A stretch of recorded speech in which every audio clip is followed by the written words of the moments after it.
There was a lawyer once. His name was Francis Scott Key. He penned a song that I'm sure you're aware of. You've seen it. It's in most hymnals throughout our churches. It's called the National Anthem. It is our song as an American.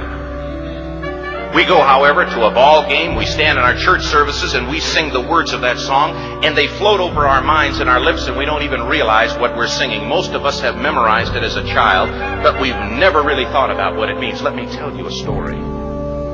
Francis Scott Key was a lawyer in Baltimore. The colonies were engaged in vicious conflict with the mother country, Britain. Because of this conflict and the protractedness of it, they had accumulated prisoners on both sides. The American colonies had prisoners and the British had prisoners. And the American government initiated a move. They went to the British and they said, let us negotiate for the release of these prisoners. They said, we want to send a man out to discuss this with you. They were holding the American prisoners in boats about 1,000 yards offshore. And they said, we want to send a man by the name of Francis Scott Key. He will come out and negotiate to see if we can make a mutual exchange. On the appointed day, in a rowboat, he went out to this boat and he negotiated with the British officials.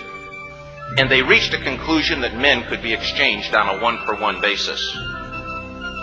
Francis Scott Key, jubilant with the fact that he'd been successful, went down below in the boats, and what he found was a cargo hold full of humanity, men. And he said, men, I've got news for you tonight. You're free. He said, tonight I have negotiated successfully your return to the colonies. He said, you'll be taken out of this boat, out of this filth, out of your chains. As he went back up on board to arrange for their passage to the shore, the admiral came and he said, we have a slight problem. He said, we will still honor our commitment to release these men, but it'll be merely academic after tonight. It won't matter. And Francis Scott Key said, what do you mean? He said, well, Mr. Key, he said, tonight we have laid an ultimatum upon the colonies.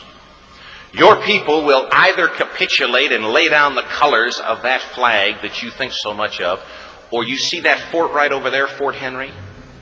He said, we're going to remove it from the face of the earth. He said, how are you going to do that? He said, if you will, scan the horizon of the sea. And as he looked, he could see hundreds of little dots. And he said, that's the entire British war fleet. He said, all of the gunpowder, all of the armament is being called upon to demolish that fort. It will be here within striking distance in a matter of about 2.5 hours. He said, the war is over. These men would be free anyway. He said, you can't shell that fort. He said, that's a large fort. He said, it's full of women and children. He says, it's predominantly not a military fort. He said, don't worry about it. They said, we've left them a way out. And he said, what's that? He said, do you see that flag way up on the rampart? He said, we have told them that if they will lower that flag, the shelling will stop immediately. And we'll know that they've surrendered, and you'll now be under British rule. Francis Scott Key went down below and told the men what was about to happen. And they said, how many ships? He said, hundreds. The ships got closer. Francis Scott Key went back up on top and he said, men, I'll shout down to you what's going on as we watch. As twilight began to fall, and as the haze hung over the ocean as it does at sunset, suddenly the British war fleet unleashed. He says the sound was deafening. There were so many guns that there were no reliefs. He said it was absolutely impossible to talk or hear. He said suddenly the sky, although dark, was suddenly lit. And he says from down below, all he could hear the men, the prisoners, saying was, tell us where the flag is. What have they done with the flag? Is the flag still flying over the rampart? Tell us.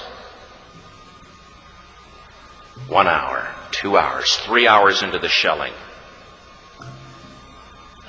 Every time the bomb would explode and it would be close to the flag, they could see the flag in the illuminated red glare of that bomb. And Francis Scott Key would report down to the men below, it's still up. It's not down. The admiral came and he said, "Your people are insane." He said, "What's the matter with them?" He said, "Don't they understand this is an impossible situation?" Francis Scott Key said he remembered what George Washington had said. He said, "The thing that sets the American Christian apart from all other people in the world is he will die on his feet before he'll live on his knees." The admiral said, "We have now instructed all of the guns to focus on the rampart to take that flag down." He said, "We don't understand something. Our reconnaissance tells us that that flag has been hit directly again and again and again, and yet it's still flying. We don't understand that." But he said, "Now we're about to bring every gun for the next 3 hours to bear on that point." Francis Scott Key said the barrage was unmerciful. All that he could hear was the men down below praying. The prayer, "God, keep that flag flying where we last saw it." Sunrise came. He said there was a heavy mist hanging over the land, but the rampart was tall enough. There stood the flag, completely nondescript, in shreds. The flagpole itself was at a crazy angle, but the flag was still at the top. Francis Scott Key went aboard and immediately went into Fort Henry to see what had happened. And what he'd found had happened was that that flagpole and that flag had suffered repetitious direct hits. And when it had fallen, but men, fathers, who knew what it meant for that flag to be on the ground, although knowing that all of the British guns were trained on it, walked over and held it up humanly until they died. Their bodies were removed and others took their place. Francis Scott Key said what held that flagpole in place at that unusual angle were patriots' bodies. He penned the song, "Oh, say can you see by the dawn's early light what so proudly we hailed at the twilight's last gleaming. Or the rocket's red glare, the bombs bursting in air, gave proof through the night that the flag was still there. Oh, say, does that star-spangled banner yet fly and wave o'er the land of the free and the home of the brave?" The debt was demanded. The price, it was paid. Oh, say, can you see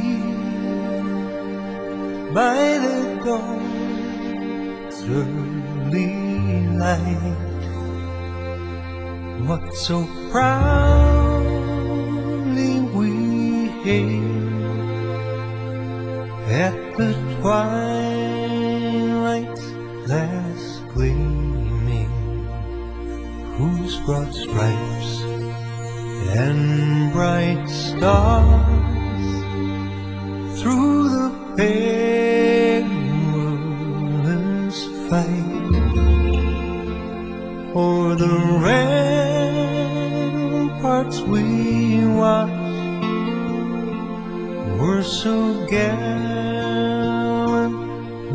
streaming, and the rockets red glare, the bombs bursting in air, gave proof through the night that our flag was still there. Oh, say, does does that star-spangled banner yet wave o'er the land of the free and the home of the brave?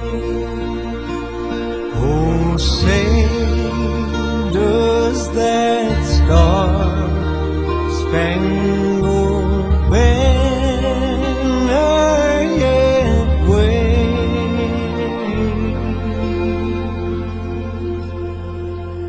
o'er the land of the free and the home of the